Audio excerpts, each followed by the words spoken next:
18h politique continue sur iTélé. Notre invitée ce soir, c'est Nadine Morano, 50 ans, députée européenne de l'Est, 2 fois députée de Meurthe-et-Moselle, battue en 2012. I am what I am pourrait être sa devise.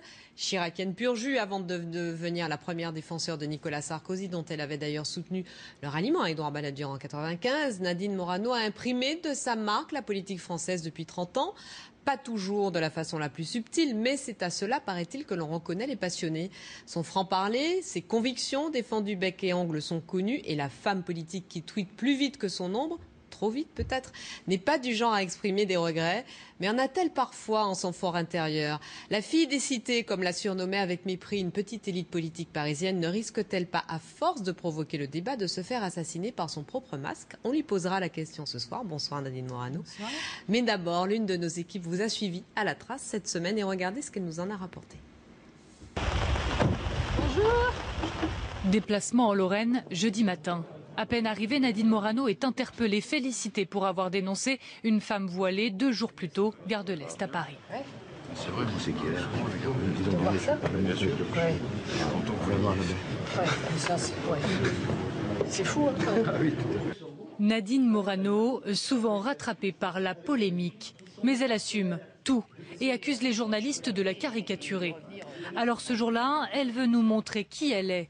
Sur un coup de tête, elle annule ses rendez-vous et nous entraîne avec elle direction Toul, son fief, sur le site d'une centrale photovoltaïque pour laquelle elle s'est battue. Nadine Morano, c'est ça d'abord. Voilà, c'est ça. Mais il n'y a jamais de coup d'éclat. C'est les médias qui tournent ça en coup d'éclat parce que ça les arrange de le dire comme tel. Il y a simplement des prises de position qui sont des prises de position de conviction. J'aimerais bien que quelquefois, là où il faut du courage, ne pas être seule. Elle ne lâche rien, Nadine Morano, et ce n'est pas nouveau. Elle le martèle. Pour monter en politique, elle a pris l'escalier, pas l'ascenseur. Elle qui a grandi dans un HLM de Nancy, père camionneur, mère standardiste. Jeune femme, elle rêve de l'Assemblée, s'investit au sein du RPR de Meurthe-et-Moselle. Au RPR, ça c'est Chirac qui arrive à l'aéroport. Et j'étais enceinte de mon premier, là. Et on avait envie de le suivre, hein, Chirac. Hein. C'était... Fallait voir Chirac en campagne. Quand j'ai perdu mon père, il y a quoi, ça va faire 3 ans maintenant. Mon père est décédé à 7h30 du matin. À 9h30, Chirac m'appelait. Pour me présenter ses condoléances et me témoigner de son affection. L'autre homme de sa vie politique, c'est Nicolas Sarkozy. Dès 1995, elle s'engage à ses côtés. Elle est même sa plus fervente supportrice. Présidentielle de 2007, c'est la victoire. Elle devient secrétaire d'État à la famille, à la solidarité et plus tard à l'apprentissage. C'est un tableau que j'adore. Parce que je trouve que c'est tellement lui, en fait. On a partagé des victoires, des défaites, pour qui j'ai de l'affection. C'est voilà, ça fait partie de ceux avec qui on ferraille, on se bat. Et oui, c'est pas... Voilà, je me sens, j'ai de l'attachement pour lui, pour sa famille, pour... voilà, c'est comme ça, c'est à la fois la politique et l'amitié. 2012 est l'année des défaites, celle de Nicolas Sarkozy à la présidentielle et la sienne aux législatives après 10 années passées à la tête de sa circonscription de Meurthe-et-Moselle. Accusée pendant l'entre-deux-tours de draguer l'électorat FN, là encore, elle assume. Une chose est sûre, Nadine Morano marque les esprits, surprend aussi parfois. Surnommée Madame sans gêne, son énergie séduit ou embarrasse, même dans ses rangs. Quelquefois, évidemment, le parler franc et direct dérape, mais finalement, ça permet au moins d'avoir un débat. On lui reproche quoi? D'être une femme qui est venue du peuple? Parfois excessive, mais je pense que toujours avec conviction. Nadine Morano a été élue eurodéputée en mai dernier. Elle qui se dit courageuse et endurante rêve de voir plus de femmes au pouvoir, à bon entendeur. Reportage d'Amélie Carrer et de David Brunet. Nadine Morano, on va reparler de cette question des femmes en politique, mais on vous voit dans ce sujet parler avec quand même beaucoup d'émotion de Jacques Chirac. Est-ce que Nicolas Sarkozy vous avait aussi téléphoné lors du décès de votre père? Oui, il m'a appelé en fin d'après-midi. Lui, il était président en exercice. Mais Jacques Chirac, c'est le début de mon engagement en politique. Et j'étais déléguée des jeunes RPR de Meurthe-et-Moselle, j'avais 20 ans, j'étais à l'université. Et c'est vrai que nos chemins politiques se sont séparés avec Nicolas Sarkozy, puisque moi, en 1995, j'ai fait campagne pour Jacques Chirac. Mais vous n'avez pas reproché à Nicolas Sarkozy, en tout cas vous n'en avez pas voulu, d'avoir choisi Édouard Balladur. J'étais un peu triste qu'il fasse un autre choix, mais dans ma fédération RPR à l'époque, c'est vrai que c'était une fédération très chiracienne, et lorsque nous avions des réunions, il en prenait pour son grade. Hein. Et j'étais de ceux qui le défendaient parce que je savais que Nicolas avait énormément de talent. Et que dans l'avenir, il pourrait jouer un rôle important. Je ne me suis pas trompée, ceci étant. Donc voilà, il a été le suivant. Et quand j'ai été élue en 2002 à l'Assemblée nationale, en 2004 déjà, j'avais appelé à se mobiliser. Voilà, à se mobiliser. Et puis je l'ai aidé à conquérir l'UMP en 2004, déjà à ce moment-là. Et je me suis engagée à ses côtés pour qu'il puisse être candidat à l'élection présidentielle de 2007. Est-ce que Nicolas Sarkozy vous a jamais dit qu'il le regrettait justement d'avoir fait le choix d'Édouard Balladur? Non, il m'a jamais dit qu'il regrettait d'avoir fait ce choix. Je pense que quand il l'a fait avec conviction et malgré la traversée du désert. Non, après, en revanche, ça a une vraie conséquence sur lui et sur son analyse, parce que quand il vous parle d'ouverture, je pense qu'il a été profondément blessé après d'avoir eu à subir une traversée du désert, là où il aurait attendu que lorsque Édouard Balladur a appelé à voter pour Jacques Chirac, et donc a appelé à ce que nous fassions cause commune, et vraiment un véritable rassemblement, que Jacques Chirac, lui aussi, sache rassembler. Or, il a été sur le bord de la route. Et je crois que ça a tellement marqué que cette obsession du rassemblement, de l'ouverture, il l'a encore. Il l'a toujours. Raillet Devedjian.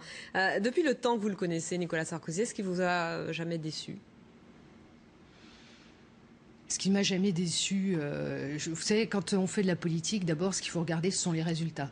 Moi, j'ai eu la chance de servir dans son gouvernement, et lorsque je vois la crise que nous avons traversée et les politiques qu'il a menées, qui nous a permis de nous en sortir mieux que d'autres pays européens, je l'ai vu à la manœuvre. Donc, je connais à la fois son énergie, son caractère, sa volonté, mais également son esprit visionnaire, notamment sur la politique internationale. Donc, après, lui en vouloir de quoi? Qu'on les caricaturait? Il y a peut-être des moments où vous avez estimé qu'il se trompait. Il a peut-être commis des erreurs. Oui, si vous voulez, je suis pas une fan de l'ouverture. Moi, j'aime bien le rassemblement de notre famille politique, mais je me suis pas engagée pour voir après M. Kouchner au gouvernement, ni même M. Martin Hirsch, à dire vrai. Bon, donc ça, c'est quelque chose que j'apprécie pas forcément. Il le sait, je lui ai déjà dit, je suis pas la seule à lui dire. Mais en même temps, si vous voulez, vous parliez tout à l'heure de caricature, mais je voudrais savoir qu'est-ce qu'on veut vraiment dans ce pays. Lorsque je vois votre sujet, je me dis que, c'est vrai, je suis un personnage atypique. Je n'ai pas fait l'ENA, même si j'ai fait des études supérieures. Personne ne vous le reproche. Oui, mais à partir du moment où on a parlé vrai, ça dérange aussi. Il faudrait qu'on ait un parler lisse, qui ne dérange pas. Parce que quand vous dites des choses qui sont la vérité, après on les tourne en éclats, mais j'aimerais qu'on me cite un seul éclat. Vous voyez, et quand je pose la question, il n'y en a aucun qui est capable de me le dire. Ensuite, après, quand je donne mes convictions, que ce soit sur la famille, sur l'immigration ou d'autres sujets, ce sont les miennes. Ça fait partie de mes analyses, mais ça n'est en rien des coups d'éclat. Alors le pire, pardon, juste, j'en rajoute un mot si vous me permettez, mais quand on est une femme, c'est pire. Quand on est une femme, c'est à la limite, dès que vous avez des convictions et du tempérament, alors chez un homme, on va dire qu'il a du tempérament, chez une femme, elle devient hystérique. C'est quelquefois insupportable, mais il faut faire avec. C'est pas seulement en politique d'ailleurs. On va revenir tout à l'heure sur ce qu'on peut considérer comme des coups d'éclat de votre part, mais je voudrais qu'on reparle un peu de la campagne de Nicolas Sarkozy. Vous me disiez, il a ce talent de visionnaire, vous n'étiez pas une fan de l'ouverture. On vous entendait dans ce reportage d'Amélie Carrouer et de David Brunet dire que Jacques Chirac vous donne envie de le suivre. Est-ce qu'aujourd'hui, Nicolas Sarkozy, candidat à la présidence de l'UMP, vous donne envie de le suivre? Est-ce qu'il fait la bonne campagne? Oui, il fait une bonne campagne. D'ailleurs, il a fait 5 meetings environ 3000 personnes en moyenne dans ces meetings, donc vous calculez, ça fait déjà 15 000 personnes, sans compter ceux qui revisionnent sur Internet la vidéo du meeting et ceux qui le suivent en streaming, donc c'est-à-dire par Internet directement. Donc il y a une vraie mobilisation autour de sa candidature parce qu'il y avait une vraie attente. En même temps, ce que je ne veux pas, c'est qu'on recommence les erreurs qui nous ont fait perdre. Hein, c'est-à-dire que quand on monte une équipe, il faut des gens fiables. Ça, je suis désolée d'y tenir, mais là, c'est un petit peu ma culture chiracienne qui parle. Donc aujourd'hui encore, vous estimez qu'il n'est pas bien entouré? J'estime qu'il faudra faire attention après. Parce que si l'UMP est dans cette situation aujourd'hui, il faut analyser aussi pourquoi. Et donc, quand vous avez des gens qui partagent vos convictions, qui sont vos fidèles et sur lesquels vous pouvez vous appuyer, et à compétences égales, je crois qu'il vaut mieux s'entourer sans évidemment fermer la porte aux autres. Je crois qu'il faut rassembler. Mais il faut faire attention, parce qu'on a trop subi des gens qui vous font des grands sourires par devant et vous poignardent dans le dos par derrière. Et donc à un moment... Alors, on va essayer d'être précis. Les gens. Ceux qui soutiennent, qui sont les fidèles, qui sont de l'entourage, c'est vous. Oui, il n'y a pas que moi. Qui n'êtes pas, vous qui n'êtes pas dans le dispositif rapproché de Nicolas Sarkozy pour cette campagne. Mais on est tous dans le dispositif rapproché. Il n'y a pas d'organigramme de campagne. Vous n'êtes pas dans le premier cercle. Mais vous pouvez peut-être le recruter. Je ne sais pas ce que ça veut dire le premier cercle parce qu'il n'y en a pas. Moi, j'ai des contacts personnels avec Nicolas Sarkozy par portable. Et vous aviez l'air de dire à l'instant qu'il n'était pas forcément très bien entouré. Non, je dis simplement que quand après, il va y avoir la constitution d'une équipe pour construire cette grande fédération dont il rêve et dont on rêve tous son aussi. Élection, donc. Je dis attention, attention parce que il ne faudra pas se tromper et il faudra que chacun puisse trouver sa place, que chacun puisse être assemblé et en même temps il faudra beaucoup de confiance parce que son rôle ce ne sera pas de gérer l'UMP. Enfin, et le nouveau parti qui va venir après l'UMP, ce sera d'être le porte-voix de l'opposition. C'est lui qui portera la voix de l'opposition face à François Hollande. C'est ça la réalité. Donc il aura un rôle éminemment politique. C'est pas lui qui aura les mains dans le cambouis. Donc attention. Alors les gens, toujours.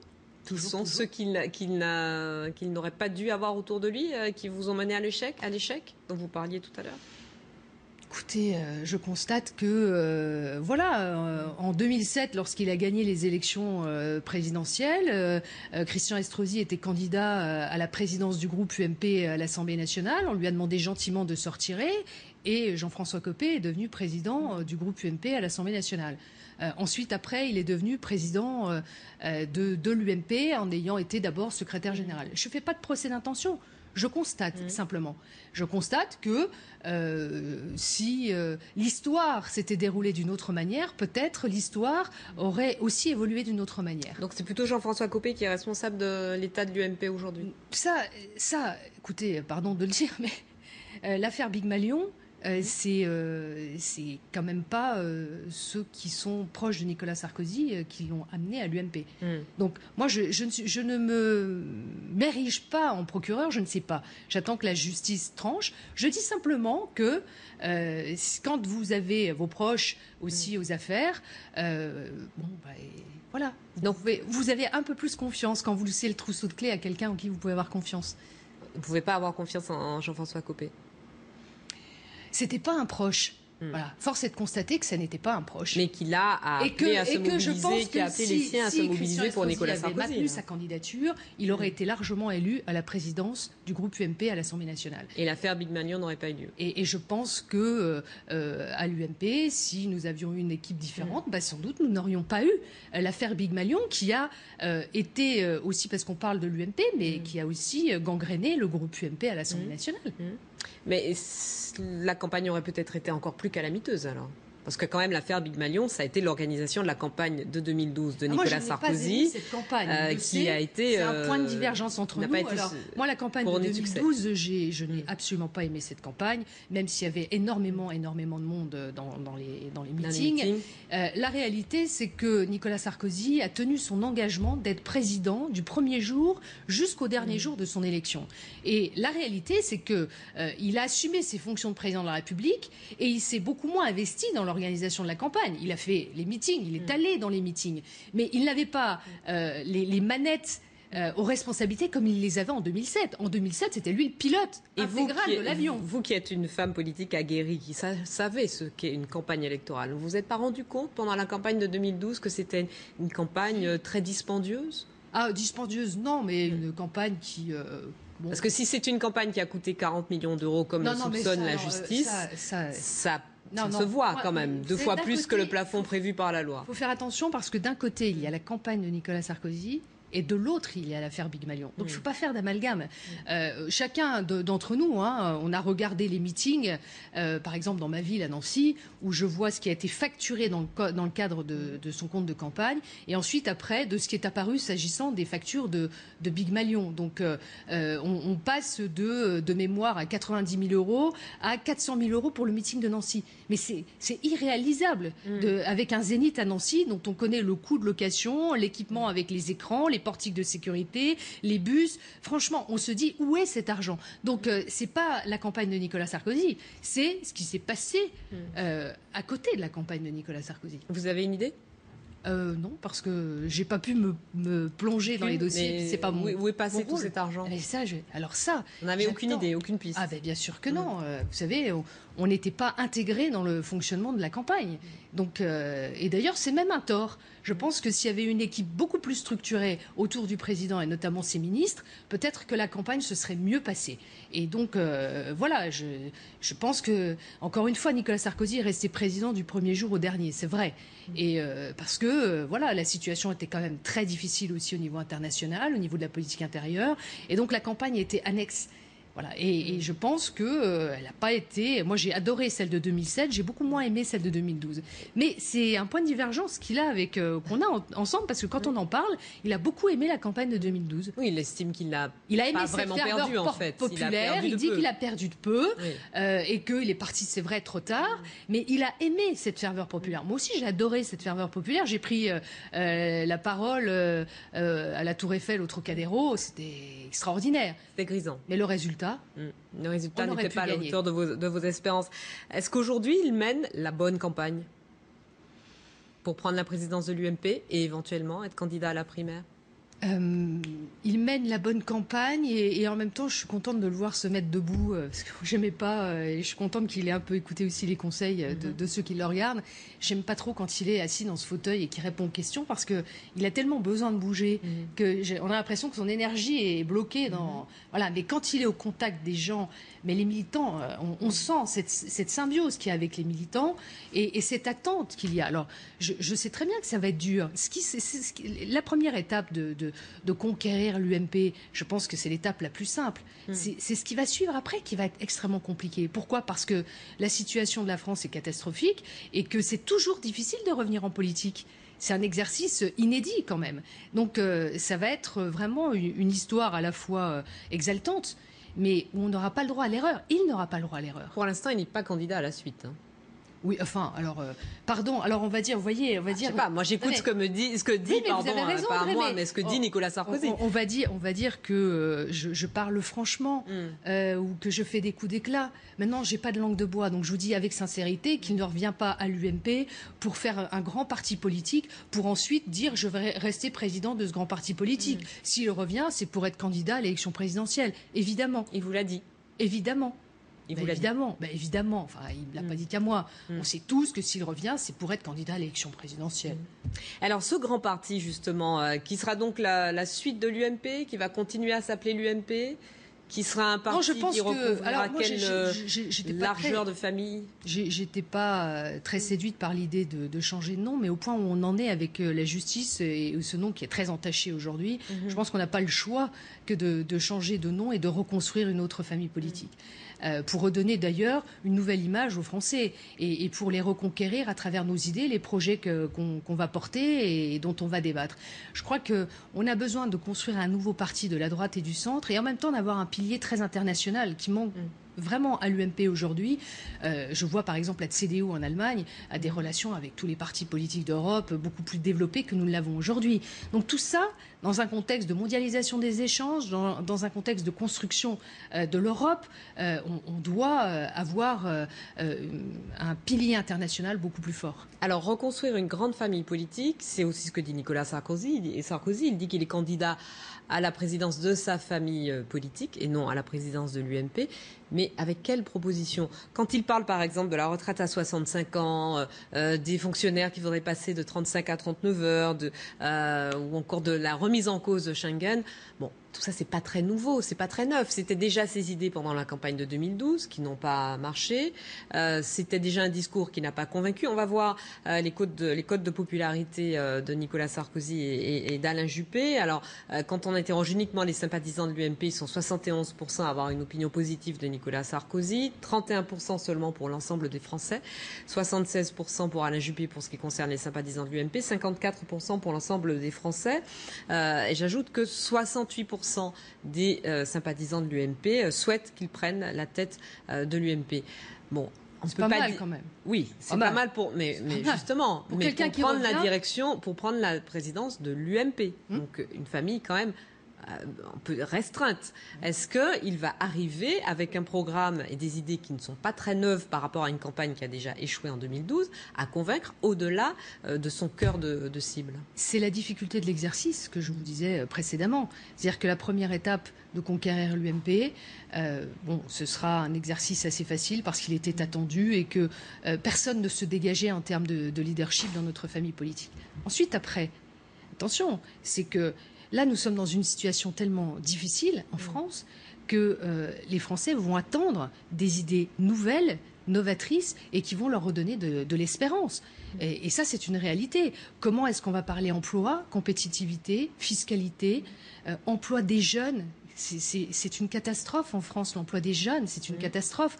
Donc le développement de l'alternance, revoir tout le système de formation professionnelle dans lequel on engloutit plus de 30 milliards d'euros. La baisse des charges des entreprises, ça c'est une réalité. Elle est déjà à l'œuvre. C'est le reproche enfin, en effet à François Hollande d'en Non, faire mais trop. vous savez, le problème, c'est que François Hollande fait une politique totalement incohérente. C'est-à-dire qu'il a supprimé la TVA anti-délocalisation que nous avions mis en place pour ensuite, après, augmenter la TVA et seulement maintenant se dire on va baisser les charges. Donc on voit bien que c'est une politique totalement brouillonne et incohérente qui ne donne pas de résultats. D'ailleurs, il est remis à sa place par Martine Aubry qui a très envie de revenir dans la primaire. On va en parler tout à l'heure de Martine Aubry. Et comment comprendre l'échec au Sénat de Jean-Pierre Raffarin, qui était sinon officiellement, du moins officieusement soutenu par Nicolas Sarkozy, ou encore de Roger Carucci, toujours au Sénat, à la tête du groupe UMP? C'est pas comme ça que ça marche au Sénat. Franchement, je crois que la meilleure stratégie pour être candidat au Sénat, c'est de parler aux sénateurs et sans se revendiquer de qui que ce soit. Ce que Jean-Pierre Raffarin n'a pas su faire, donc. Parce qu'il a été battu sèchement, quand même. Hein. Oui, mais voilà, je pense que Gérard Larcher avait un atout extrêmement important avec lui, c'est qu'il avait été président du Sénat, il avait été très apprécié des sénateurs, et donc voilà, quand vous avez été président du Sénat, bien, vous savez, c'est ce qu'on dit, la prime au sortant. Il avait un peu la prime au sortant en tant que président, et qui avait bien plu. En plus, c'est vrai qu'il est gaulliste. Et que la famille gaulliste reste extrêmement puissante, on va dire, et influente au Sénat, c'est une réalité. Donc il ne faut pas perdre ça de vue. Et M. Robineau, qui est élu à la tête du groupe UMP, Retailleau, qui est élu à la tête du groupe UMP au Sénat, à la place de M. Carucci. Mais je vous ferai la même analyse. C'est à la fois au Sénat, ça ne se joue pas en fonction de vous êtes soutenu par un tel ou un tel. C'est votre personnalité et votre programme qui l'emporte. Et c'est vrai que M. Retailleau a beaucoup de qualités. Moi, c'est quelqu'un que j'apprécie par ailleurs. Et donc, j'ai pas été étonnée de son résultat. Autre ténor de votre famille qui ne s'exprime pas en faveur de Nicolas Sarkozy, c'est Jacques Chirac. Jacques Chirac qui a publiquement et officiellement a annoncé son soutien à Alain Juppé pour la candidature à la primaire de l'UMP. Bon, on parlait tout à l'heure de votre admiration pour Jacques Chirac, ça vous suscite quel commentaire? Mais le contraire m'aurait étonné, en fait. Je ne sais pas, vous nous disiez que Nicolas Sarkozy était le meilleur des candidats. Non, mais je parle de la part de Jacques Chirac. Sur la lucidité de Jacques Chirac. Je parle de Jacques Chirac. J'aurais été étonnée que Jacques Chirac ne soutienne pas Alain Juppé. Qu'il a qualifié le meilleur d'entre nous il y a quelques années. Voilà, donc je connais sa fidélité, son affection pour Alain Juppé.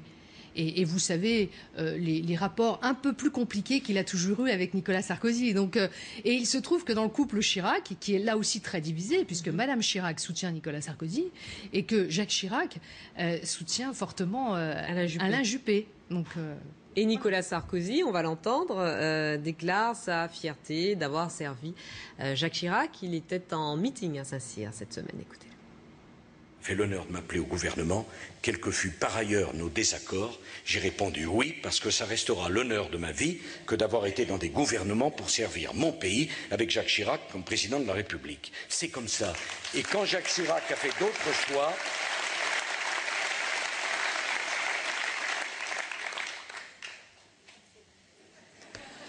moi je vais vous dire quelque chose, il restera quand même une partie de ma vie.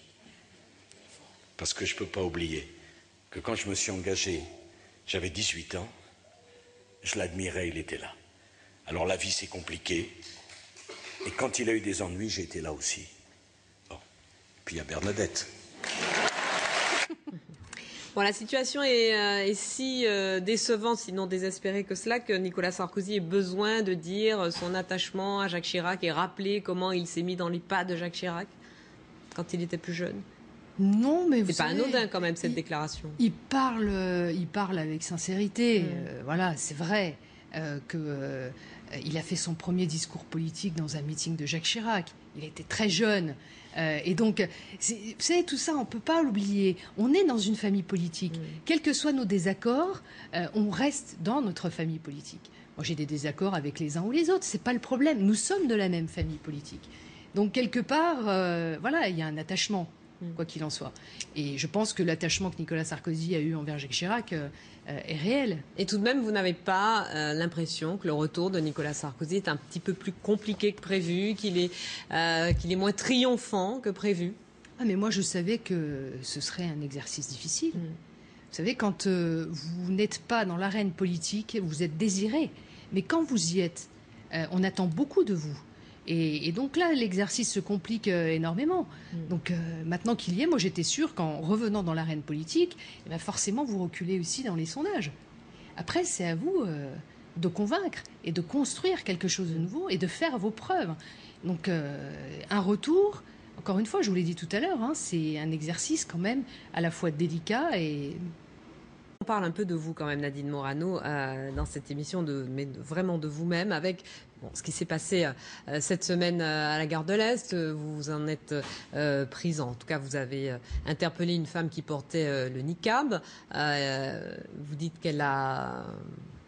Elle vous a pas répondu, elle est passée sans prendre la peine de vous répondre, et vous avez ensuite vous êtes adressé à des policiers en leur demandant de faire respecter la loi, lesquels policiers vous reprochent une agressivité excessive à leur égard. Alors vous confirmez avoir été agressive à leur égard ou pas?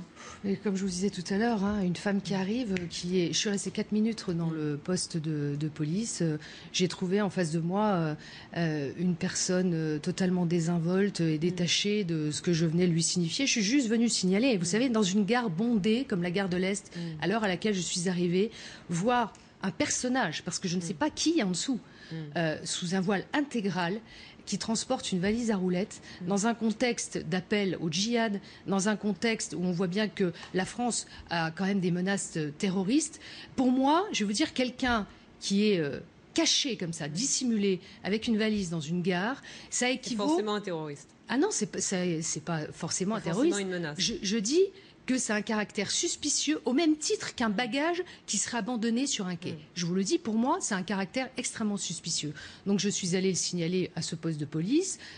J'ai pris la peine d'y aller en disant qu'il y avait une personne qui circulait comme ça avec une valise, que ça me semblait inquiétant. Il m'a répondu, et je lui ai dit que c'était contraire à la loi, il m'a répondu que vous savez, il m'a dit il y a des lois, mais il y a aussi des contre-lois. Donc c'est là que je lui ai dit, mais écoutez monsieur, je suis législateur, les contre-lois, ça n'existe pas. Alors il m'a dit, mais alors qui vous êtes? Alors je lui ai dit, je suis Nadine Morano, députée européen, vous avez vos papiers? Oui, j'ai vos papiers. Calmement, bien avec sûr. Le sourire. Mais et quand j'ai vu après ce compte-rendu de police, je me suis dit que ça n'était pas un compte-rendu, mais un tract politique, totalement à charge. Et je me suis dit que j'aurais aimé, alors on voit qu'il a appelé sa hiérarchie, moi j'aurais juste aimé qu'il contacte la patrouille pour juste vérifier qu'il n'y avait pas de souci de sécurité. Je me suis dit que le monde était à l'envers et qu'en Hollandie, sous François Hollande, les choses allaient vraiment mal. C'est triste. Donc ce qui s'est passé... J'étais devenue une délinquante, en fait. Votre réaction, c'est citoyenne, uniquement un rapport avec des questions de sécurité. Bien sûr. Pour vous, c'était une question de sécurité. Ah oui, une personne avec un niqab dans une gare, c'est forcément une menace. Au-delà de la contravention, parce que vous savez que on peut avoir une contravention de classe 2, ce qui à mon avis infliger une contravention. Ce qui à mon avis est insuffisant. Vous savez qu'en Belgique, vous pouvez être condamné à de la prison en portant un voile intégral. Je crois qu'en France, il faut renforcer cette loi.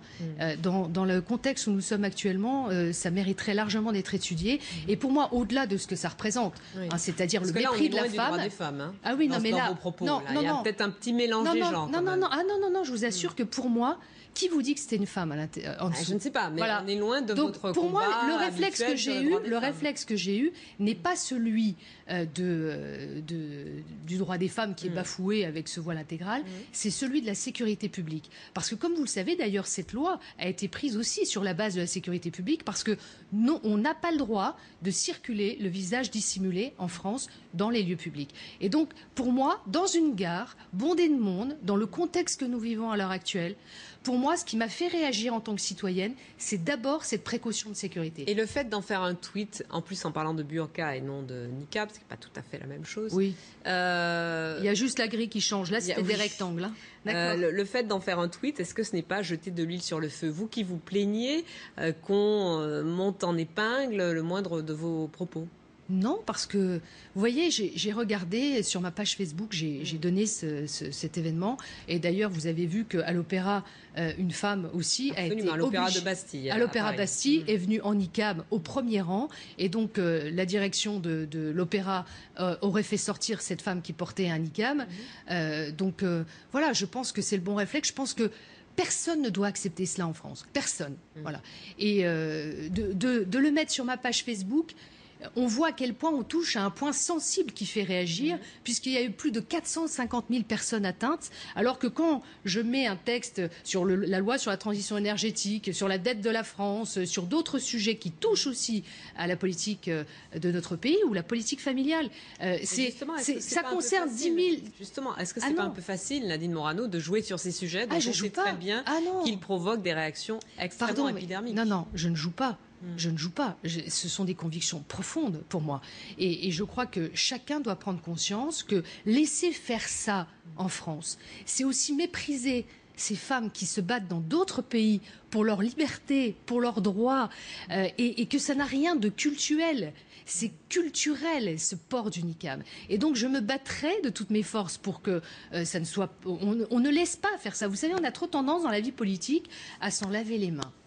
Et à ne rien voir, et à détourner la tête. Alors, pardon si je choque, je revendique de choquer, mais je revendique de dire la vérité. Et votre réaction cet été, cette photo d'une femme voilée sur la plage postée, là aussi, est-ce qu'il n'y a pas un peu de précipitation de votre part? Non, parce que si vous saviez les milliers de mails que j'ai reçus de soutien... Oui, mais ça ne vous donne pas forcément raison. Non, mais on peut imaginer que cette femme était pudique. Alors certes, elle portait le voile, mais qu'elle était pudique, qu'elle n'avait pas envie de se montrer. On a encore le droit, en France, sur la plage, de ne pas vouloir se baigner. C'est pas ça, c'est que quand vous voyez son compagnon se mettre en maillot de bain, enlever son short et son maillot, et aller prendre son bain et lui faire des grands signes en disant « moi je suis dans l'eau ». Peut-être qu'elle ne sait pas nager, peut-être qu'elle a peur de l'eau, ça peut arriver, vous savez, même quand on porte le voile. C'est pas que ça, c'est que sur toutes les plages que j'ai été amenée à voir, au-delà de cette femme-là, il y a même eu des témoignages en radio quand j'ai fait des débats avec des auditeurs, même au bord du lac d'Annecy. Quand vous voyez que certains amènent des tentes kécha sur la plage et que certaines vont se baigner intégralement habillées et qu'ensuite elles se changent sur la plage, je me dis mais c'est plus mon pays, où est la France? Et pardon, moi ça me choque. Et alors, si je choque, tant pis, mais je dis la vérité. Votre réaction à l'amendement déposé par le groupe socialiste à la loi de finances 2015, amendement approuvé par l'Élysée, qui prévoira, quand il sera déposé, que les allocations familiales soient soumises à conditions de ressources. Comment réagit l'ancienne secrétaire d'État à la famille? C'est de l'improvisation la plus totale. La preuve, c'est qu'il n'y a aucune réflexion, mais on se dit on a besoin de trouver de l'argent, donc comment est-ce qu'on peut en trouver facilement? S'il souhaitait trouver 800 millions d'euros d'économies, il n'avait qu'à supprimer l'aide médicale d'État qui nous coûte très cher aujourd'hui et qui est réservé aux personnes immigrées en situation irrégulière. On est les seuls pays d'Europe à le faire encore aujourd'hui, alors qu'il faudrait réserver l'aide médicale d'État uniquement aux urgences. Là, on aurait fait tout de suite aussi des économies. J'observe qu'encore une fois, le gouvernement s'en prend aux familles, et c'est-à-dire à ce qui marche le mieux dans notre pays, donc, la politique familiale. Immigrés, en fait. Ah, c'est pas une question. Non, on cherche des économies. Si on cherche des économies, il faut en chercher là où c'est juste. Et l'aide médicale d'État, en l'occurrence, n'est pas juste parce qu'elle est réservée à des personnes qui ne sont pas en situation régulière, qui ne cotisent pas dans notre pays et qui font assumer leurs soins par ceux qui cotisent dans notre pays. Alors, sur ces 800 millions d'euros d'économies, enfin ça va être 400 millions la première année, puis 800 millions sur 12 milliards d'euros d'allocations versées. Et ce sont des économies qui vont concerner les 15% des familles les plus aisées en France. Est-ce que c'est un vrai problème? Non, c'est un sujet dont on aurait pu débattre. Moi, j'avais regardé à ce qu'on puisse plafonner les allocations familiales. Bon, moi je crois que aujourd'hui, la priorité c'est de regarder où on peut faire des réductions de dépenses publiques. Mais quand on s'en prend directement et d'abord par le biais d'un amendement improvisé à la politique familiale qui nous est envié partout en Europe, ils ont raboté par 2 fois le quotient familial. Quand vous prenez l'accumulation des mesures prises par ce gouvernement, regardez à quel point le pouvoir d'achat des familles de classe moyenne est atteint. Et donc ça, c'est pas bien. C'est pas bien. Actualité encore, c'était aujourd'hui Manuel Valls devant les radicaux de gauche qui manifestement s'en prenait à Éric Zemmour, en tout cas aux déclinistes. Écoutez. Quand les discours sur le déclin de la France prospèrent aujourd'hui, il nous faut mener une bataille d'idées face non seulement au Front National, mais à un discours qui rabaisse notre pays, qui porte un projet, soit à travers de journalistes soi-disant intellectuels, soit à travers de responsables de la droite ou de l'extrême droite, une vision triste, enfermée sur elle-même, rance, qui n'est pas celle de la France. Une réaction, Nadine Morano? Et je pense que quand on parle de déclinisme, aujourd'hui, il faudrait que Manuel Valls discute un peu avec les Français. Il ressentirait à quel point les Français sont en situation de désespoir aujourd'hui. Et quand M.